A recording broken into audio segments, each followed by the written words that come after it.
بسم اللہ الرحمن الرحیم۔ السلام علیکم پیارے دوستو، آج میں آپ کو سفارش کا ایک واقعہ سناتا ہوں۔ ملتان کے قریب علاقہ تونسا میں ایک بندے کے ہاتھ سے قتل ہو گیا۔ قاتل حضرت خواجہ تونسوی رحمۃ اللہ علیہ کے پاس آیا اور عرض کی کہ حضرت مجھ سے غلطی ہو گئی ہے، آپ فیصلہ کرا دیں۔ حضرت خواجہ رحمۃ اللہ علیہ مقتول کے گھر گئے، پہلے دعا پڑھی، پھر مقتول کے والد سے تعزیت کی۔ حضرت نے فرمایا کہ میں تمہارے پاس ایک کام کے لیے آیا ہوں۔ وہ قاتل میرے پاس بیٹھا ہے اور فیصلہ کرنا چاہتا ہے۔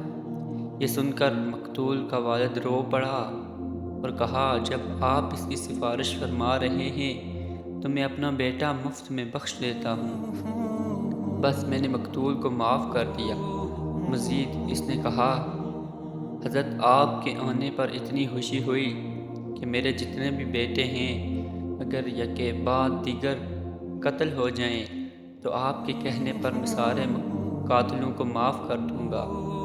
روتے ہوئے اس نے مزید کہا، حضرت آپ ادھر سے پیغام بھجوا دیتے، آنے کی زحمت نہ فرماتے۔ سچ ہے کہ جو اللہ کا ہو جاتا ہے تو اللہ تعالیٰ اسے ایسی مقبولیت عطا فرما دیتے ہیں۔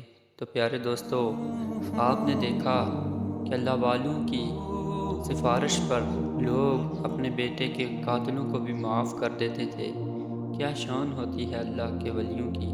تو اللہ پاک سے دعا ہے کہ اللہ پاک ہمیں بھی اپنے نیک بندوں کے نقش قدم پر چلنے کی توفیق عطا فرمائے۔ آمین۔